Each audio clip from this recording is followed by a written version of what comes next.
Knights in shining armor, noble quests through enchanted forests, grand castles silhouetted against a sunset. The medieval period. It's an era that often conjures images of high romance, daring adventure, and a certain rustic charm, doesn't it? But beneath this carefully polished veneer, this tapestry woven from centuries of myth-making, lies a darker, far grittier reality. And perhaps nowhere was this reality more concentrated, more brutal, or more terrifying than within the unforgiving walls of a medieval prison. Today, we're not just taking a historical tour of medieval prisons, as grim as that would be. We're going much deeper. We're exploring precisely why you, with your 21st century sensibilities, your immune system shaped by modern hygiene and medicine, and your ingrained expectations of basic human rights, why you would likely not have survived such an ordeal. It's easy to watch a film or read a book and think, I'd be tough, I could handle it. But the medieval prison, that was an entirely different beast.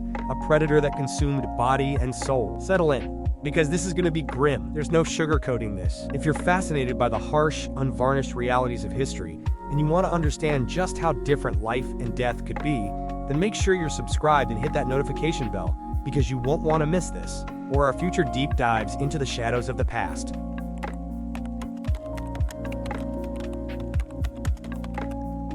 Imagine this.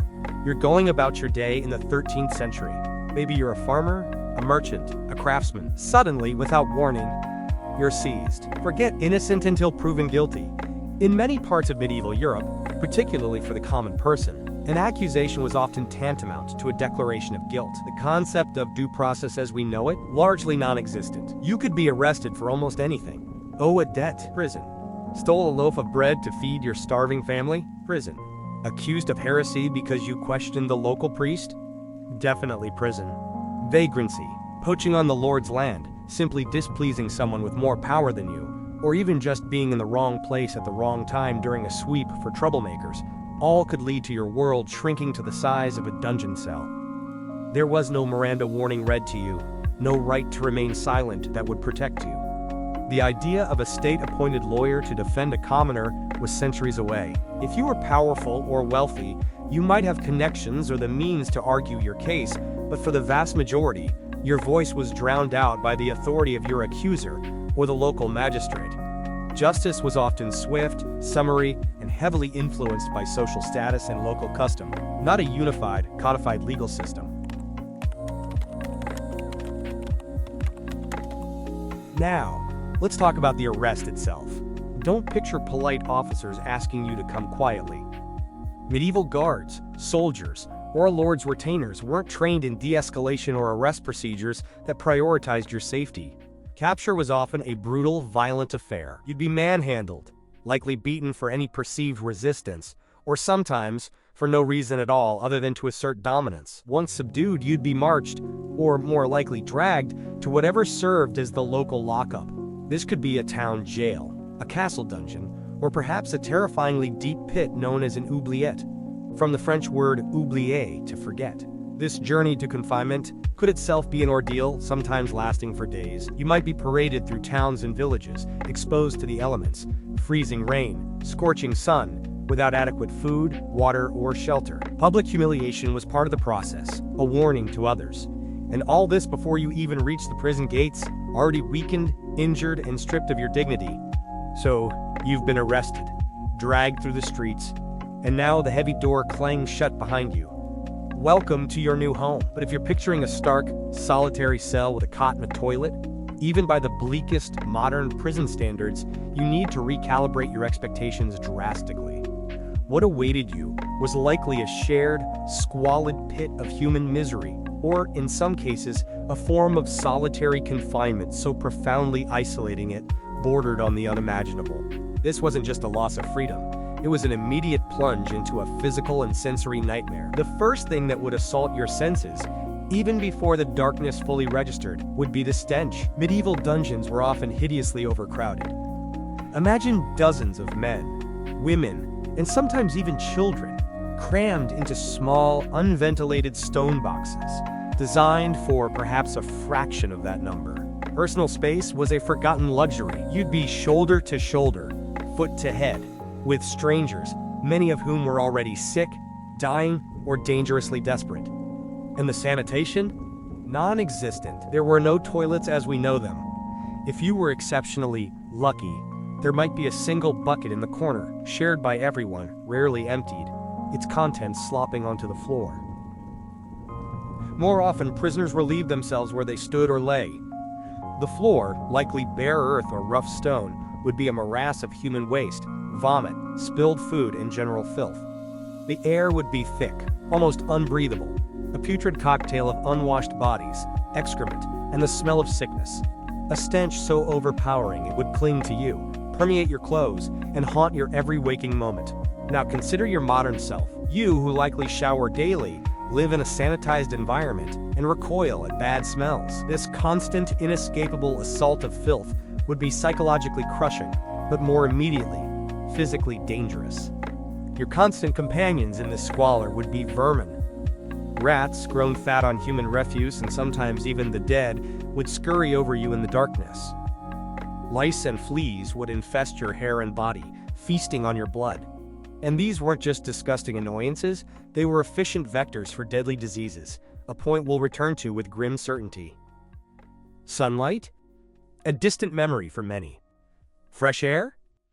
A cruel joke. Many prison cells, especially the dreaded oubliettes or lower dungeons in castles, were subterranean, or designed with minimal openings to the outside world. This meant perpetual, mind-numbing darkness, or at best, a dim twilight that made distinguishing faces or avoiding hazards impossible. The lack of ventilation meant the foul air you were breathing was stagnant, recycled and thick with the exhalations and effluvia of dozens of suffering bodies. Then, there was the temperature. These stone boxes offered no insulation, no climate control.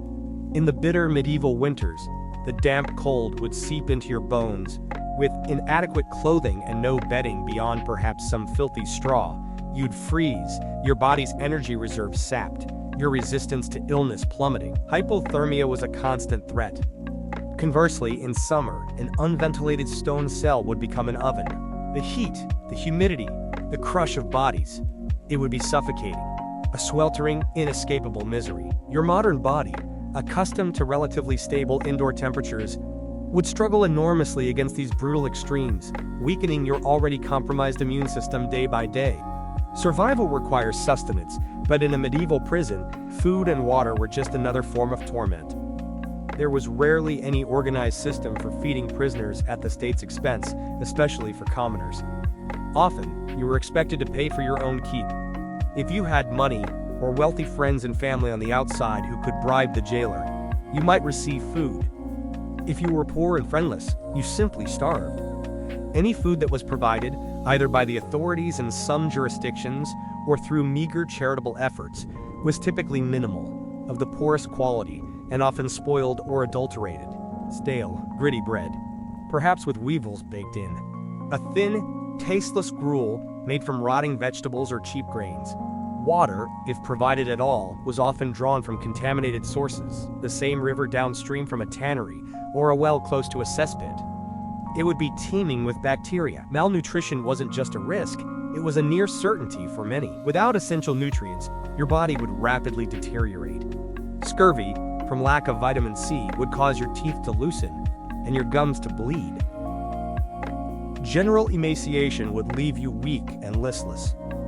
And that contaminated water? It was a death sentence delivered by diseases like dysentery and cholera, which would rip through the prison population, causing agonizing dehydration and often swift death. Your stomach, used to filtered water and food, prepared with at least some regard for hygiene, would be in open rebellion, leaving you even more vulnerable.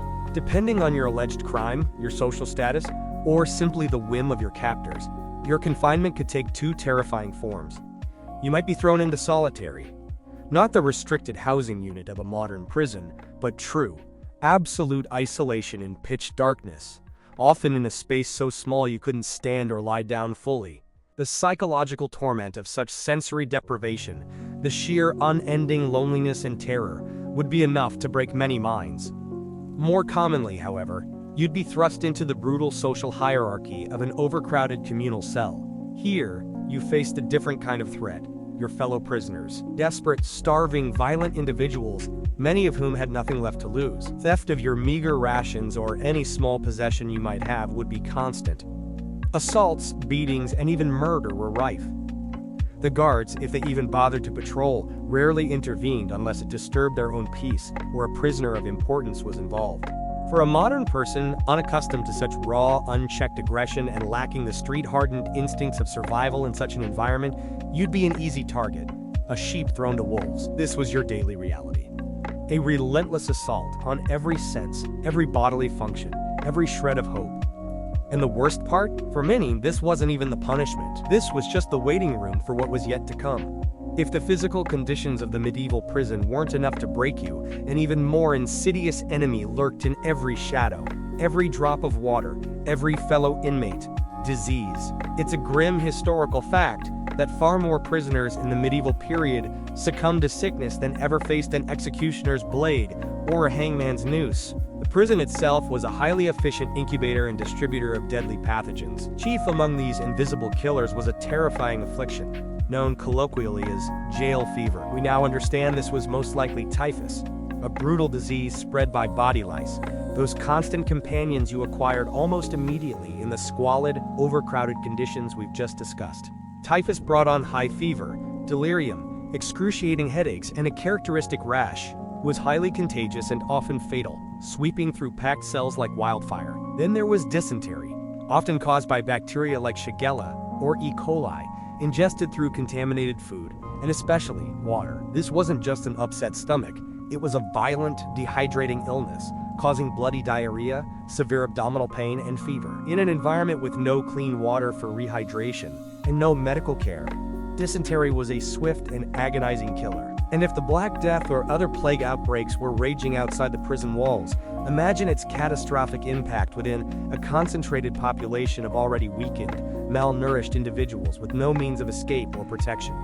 Your modern immune system, while generally robust, is largely unexposed to this specific medieval cocktail of pathogens, especially in such overwhelming concentrations and without the support of sanitation or vaccination we take for granted. The sheer pathogenic load would likely overwhelm your defenses rapidly. And what happened if you fell ill?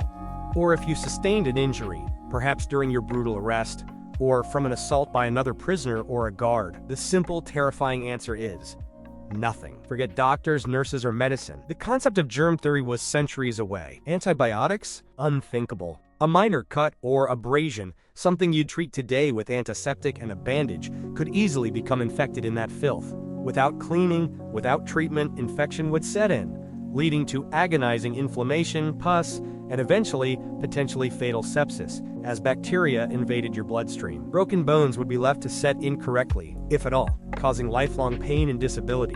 Assuming you even lived that long, you would be left to suffer in silence, or amidst the cacophony of other suffering souls. Your only hope was an iron constitution, an incredible stroke of luck, or a swift end. For a modern person, accustomed to readily available medical intervention for even minor ailments, this utter lack of care, this descent into unaided suffering, would be not only physically devastating but psychologically unbearable. Having endured the horrors of arrest and the living hell of the prison environment, you might cling to a sliver of hope for a fair trial, a chance to prove your innocence. But the medieval legal system, particularly for commoners, was a labyrinth designed more for conviction and social control than for the pursuit of objective truth.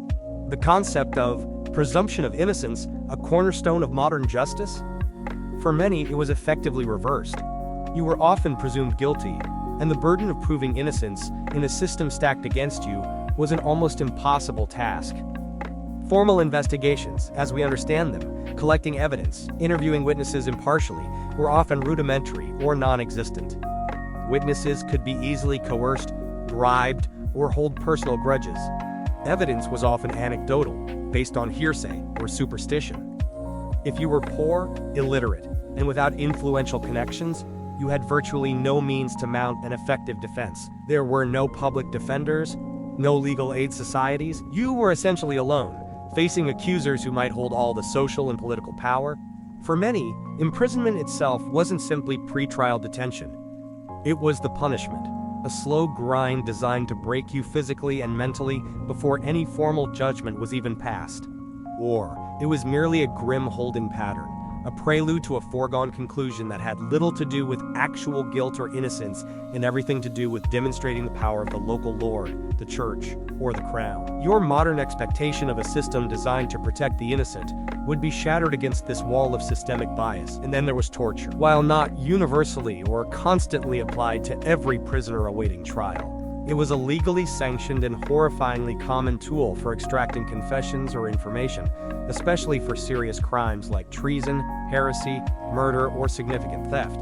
The medieval mind often equated pain with truth, the belief that under sufficient agony, a person would inevitably reveal what their interrogators wanted to hear, regardless of whether it was factual.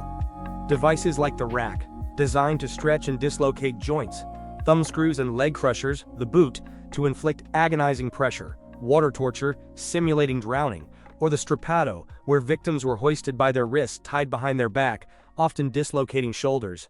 These were not tools of rogue sadists, but accepted instruments of justice. The goal was to inflict maximum pain, to break the will, often without causing immediate death, though permanent injury or subsequent death from the trauma was common. A confession obtained under such duress was still considered a valid confession, damning evidence in court. Imagine yourself, a modern individual subjected to this. Your psychological aversion to such brutality, your relatively lower pain threshold compared to someone inured to a life of harsh physical labor and frequent injury, would make this experience utterly unbearable. The sheer terror, the unimaginable pain, the idea of holding out, becomes almost academic. The truth they sought was often simply an end to the agony. If you weren't subjected to judicial torture to extract a confession, and if your case actually proceeded to some form of trial, it might not resemble anything we'd recognize as a rational process. For a period, especially in the earlier medieval centuries, trial by ordeal was a method of appealing to divine judgment. You might be forced to carry a red-hot iron bar for a set distance.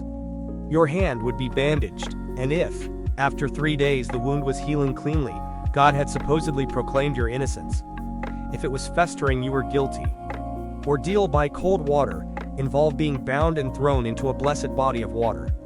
If you sank, and were hopefully pulled out before drowning, the water had accepted you, and you were innocent. If you floated, the pure water had rejected you, signifying guilt. For the nobility, and sometimes others in specific circumstances, trial by combat was an option, guilt or innocence determined by a duel. The victor was, by definition, in the right. None of this, of course, has any bearing on factual guilt or innocence. It was a terrifying lottery, a system where your fate rested not on evidence but on chance, superstition, or brute force, a complete abandonment of the principles of justice you've grown to expect. So you've survived the arrest, the hellish prison, and the justice system. If, by some miracle or misfortune, you were found guilty or had confessed under duress, the ordeal was far from over. The punishments meted out in the medieval period were designed not just to penalize the individual, but to serve as a stark, terrifying warning to society, and they varied wildly based on the crime and, crucially, your social standing. For the wealthy or well-connected, a hefty fine might be the extent of it, allowing them to essentially buy their way out of more corporal consequences. But for the common person, the penalties were far more brutal and public. Public humiliation was a common sentence. You could be confined to the stocks or pillory, your head and hands, and sometimes feet, trapped, exposed for hours or days to the scorn of the populace. Passers-by would jeer, spit, and pelt you with rotten food, animal dung, rocks, whatever came to hand. It was social death as much as physical discomfort. Mutilation was another frequent punishment, a permanent mark of your crime. A thief might have a hand or fingers chopped off. Perjurers could have their tongues pierced or cut out. Blinding was used for certain offenses. Branding with a hot iron, searing the symbol of your crime onto your skin, perhaps a T for thief or V for vagrant, ensured you were marked for life. These weren't just about pain. They were about making you an outcast, forever identifiable by your transgression. And then there was the ultimate penalty, death. Capital punishment was shockingly common for a wide array of offenses, far beyond what we would consider capital crimes today. The methods were varied, often theatrical, and almost always public, designed for maximum deterrence and to reinforce the power of the authorities. Hanging was a frequent method for common criminals, but this often wasn't the quick neck snap of a modern long-drop gallows. It was frequently slow strangulation, a gruesome, prolonged spectacle. Beheading, usually by sword or axe, was typically reserved for the nobility, considered a more honorable and swifter death. For crimes like heresy or witchcraft, burning at the stake was the terrifying sentence, an agonizing death by fire and smoke. And for the crime of high treason, the punishment was the apogee of medieval brutality, being hanged, drawn, and quartered. This involved being hanged until almost dead, disemboweled while still alive, and then finally beheaded and cut into 4 pieces, your remains often displayed publicly as a grotesque warning. The very idea of these public, torturous executions, designed as entertainment as much as punishment, would be abhorrent to modern sensibilities, a stark contrast to our private, clinical, and far rarer applications of capital punishment. Beyond the appalling physical torment, the starvation, the disease, and the threat of brutal punishment, there was another, perhaps even more insidious assault underway, the psychological warfare waged upon every medieval prisoner. It's one thing to endure physical pain, but it's another entirely to withstand the relentless erosion of your mind and spirit. Imagine the constant, gnawing fear of violence from other inmates, fear of arbitrary cruelty from guards, fear of the next spoiled meal, fear of the diseases sweeping through the cells, and the ever-present fear of torture or a gruesome death. This wasn't a fleeting anxiety. It was a pervasive, suffocating dread that colored every waking moment and likely haunted every attempt at sleep. Then, there was the utter, soul-crushing hopelessness. For many, there was no clear end in sight, no definitive trial date, no certainty of release, only the grim reality of the present. The loss of dignity, being treated as less than human, the separation from loved ones, the destruction of your reputation and livelihood, it all compounded into a profound despair. Our modern understanding of mental health, concepts like PTSD, depression, and anxiety disorders, starkly highlights just how devastating these conditions would be. Without any psychological support, many would have simply succumbed to despair, losing the will to live long before their bodies gave out. You were systematically stripped of everything that made you you. Your name might be forgotten or replaced with a number or a derogatory term. Your possessions, if you had any, were long gone. Your connection to the outside world, to your family, your community, your profession, severed. You were reduced to a basic, struggling organism, focused only on the next breath, the next meager scrap of food, the next moment free from pain. This dehumanization was a deliberate, or at least an inherent, part of the medieval prison experience. It made it easier for captors to inflict cruelty, and easier for society to forget those locked away. For the prisoner, this erosion of self could be as damaging as any physical blow, leaving a shell of a person, even if they somehow managed to survive the physical ordeal. So after journeying through this medieval nightmare, let's be brutally honest. Why would you, a person of the 21st century, be so uniquely unsuited to survive? Firstly, our bodies were accustomed to a level of cleanliness, regular and varied nutrition, and prompt medical intervention for illnesses and injuries that was unimaginable in the medieval period. Our immune systems, while effective against many modern threats, are largely naive, unprepared for the sheer onslaught and specific types of medieval pathogens found in such concentrated squalor. We simply haven't built up the same resistances. Psychologically, our ingrained expectation of basic human rights, due process, and humane treatment would be utterly shattered from the moment of arrest. The arbitrary nature of the justice, the constant exposure to brutality, filth, and despair, without any of the mental health coping mechanisms or support systems we understand today, would likely lead to a much faster psychological decline and loss of will to live. We simply lack the hardness, both physical and mental, that was often a prerequisite for survival in such an unforgiving age, let alone its prisons. That hardness was forged in a lifetime of scarcity, disease exposure, and daily struggle that is alien to most of us today. The medieval prisoner who survived was often an anomaly of constitution and luck. For a modern transplant, the odds would be astronomically worse. Surviving as a medieval prisoner wasn't primarily about toughness, in the way we often romanticize it from action movies or fantasy tales. More often, it was about sheer, dumb luck, possessing an unusually strong constitution forged from a lifetime of previous hardship. Or, crucially, having influential friends or family on the outside who could intervene or provide support. For most, and almost certainly for someone transplanted from our time, a medieval prison sentence was effectively a death sentence, delivered slowly, agonizingly, and with terrifying indifference. It's a profoundly sobering reminder of just how far we've come in our concepts of justice, human rights, and basic human dignity. And it underscores how incredibly brutal and precarious life could be for our ancestors, especially those who found themselves on the wrong side of power, or simply in the wrong place at the wrong time. So after all of that, what particular aspect of medieval prison life do you think would be the absolute worst to endure? The filth? The disease? The fear? The torture? I'd genuinely love to hear your thoughts, so let me know in the comments below. If you found this journey into the dark side of history fascinating and perhaps a little unsettling, please do give this video a like. It really helps the channel. And if you haven't already, make sure you subscribe and click that notification bell so you don't miss out on our future explorations of history's most compelling and often challenging stories. Thanks so much for watching.